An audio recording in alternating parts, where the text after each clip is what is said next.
Bonjour à tous, nous allons parler aujourd'hui du film Le Petit Spirou, réalisé par Nicolas Bari, réalisateur de Au Bonheur des Ogres et Les Enfants de Timpleback, donc ça fait qu'il se connaît en adaptation de BD. Donc avec Sacha Pinot, je sais plus, Pinot ou Pinault dans le rôle de Spirou. Donc l'histoire, ça retrace l'enfance du petit Spirou avant qu'il vive des aventures avec Fantasio, puisque je crois que la BD Le Petit Spirou revient sur l'enfance de Spirou. Et les aventures de Spirou Fantasio, ça revient sur Spirou mais adulte. Donc je pense que les aventures de Spirou Fantasio de 2018, donc qui va sortir l'année prochaine, ce sera une suite du film Le Petit Spirou. Donc l'histoire du Petit Spirou, c'est que ça retrace l'enfance du Petit Spirou, de Spirou enfant. Donc Spirou enfant, non. Et donc ça retrace le moment où, il s'apprête à devenir groom, où il va rentrer à l'école des grooms. Parce que là, je crois que c'est vers sa dernière. Je crois que c'est vers sa dernière. Je crois que c'est quand il est censé rentrer au collège. Ou à moins que ce soit juste. À moins que ce soit en CM1.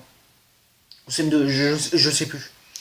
Et donc, il s'apprête à rentrer à l'école des grooms. Mais là, il se dit au dernier moment, est-ce que j'ai vraiment envie de devenir groom? Est-ce que j'ai vraiment envie d'abandonner mes amis? Est-ce que j'ai envie de perdre la fille dont je suis amoureux? Et donc, il va avoir une sorte de choix. Décider comment suivre sa vie, ou donc perpétuer la tradition de sa famille et devenir groom. Alors, si vous voulez mon avis rapide, je suis désolé si vous êtes fan, mais je trouve que c'était vachement bien. C'est ça le truc, en fait, c'est un film pour enfants qui ne prend pas les gosses pour des cons. Parce qu'en fait, vu que c'est une vieille BD belge, le Petit Spirou, bah, ils savent qu'il va y avoir des personnes de l'ancienne génération, et des personnes de nouvelle génération. Alors le truc c'est qu'on peut critiquer les studios hollywoodiens d'avoir des fiches de route, comme par exemple s'il y a des personnes entre 18 et 25 ans, faut qu'on fasse ça, s'il y a des fans de telle œuvre, faut qu'on fasse ça, s'il y a des gens qui ont connu une autre version, faut qu'on fasse ça, s'il y a des enfants, faut qu'on fasse ça, s'il y a des personnes âgées, faut qu'on fasse ça. Mais le truc c'est qu'en fait, quand j'ai vu que c'était un film pour enfants, j'avoue j'y ai pas cru. Je me disais, bon, ça va être juste un film pour enfants, comme ça.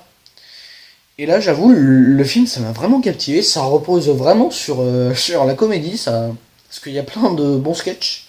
C'est comme par exemple, ça reprend le cliché du prof de sport qui aime en secret la prof une des autres profs. Ça revient sur le cliché du papy perdère. Je suis désolé, mais pour moi, là, c'est vraiment marrant. Ça revient aussi sur le cliché du gamin fouineur, donc qui fouine partout et qui dénonce tout le monde. Et donc là, j'avoue, le film, là, je trouve vraiment bien. J'avoue, je me suis pas ennuyé, je pensais vraiment que ça allait être une histoire normale, mais en fait, non, pas du tout. Et sinon, bah. Il y a un truc que je peux reprocher au film, c'est d'être trop court. Vraiment beaucoup trop court. Moi, j'aurais aimé que le film dure un peu plus longtemps. Parce que surtout, le film, il se tapait de page, je crois qu'il fait que 1h26. C'est ce que j'ai eu sur internet. Putain, et en plus, ce film, il a coûté. Je regardais hier, c'était 15 millions d'euros. Donc là, c'est vraiment un des films les plus chers du cinéma français parce que, bah, bien sûr, c'est une adaptation de BD. Et l'année prochaine, je crois qu'on va avoir, bien sûr, les aventures de Spirou Fantasio. L'année prochaine, je crois qu'on aura aussi. Le gars feignant, là. Gaston Lagaffe. C'est ça. L'année prochaine, on va avoir Gaston Lagaffe parce que je crois que les personnages de la Gaston Lagaffe, Spirou, Fantasio, ils partagent tous une sorte d'univers de BD. Donc une sorte de BD universe. Et sinon, je pense que ça pourrait faire une bonne saga. Parce que je pense que moi, vraiment, les films comme ça, les comédies françaises comme ça mérite au moins 4 millions d'entrées. Parce que, bah, bien sûr, ça sait mettre en place une histoire d'amour, donc entre Spirou et sa copine, pas par rapport aux espèces d'histoires d'amour pétées comme dans les Disney.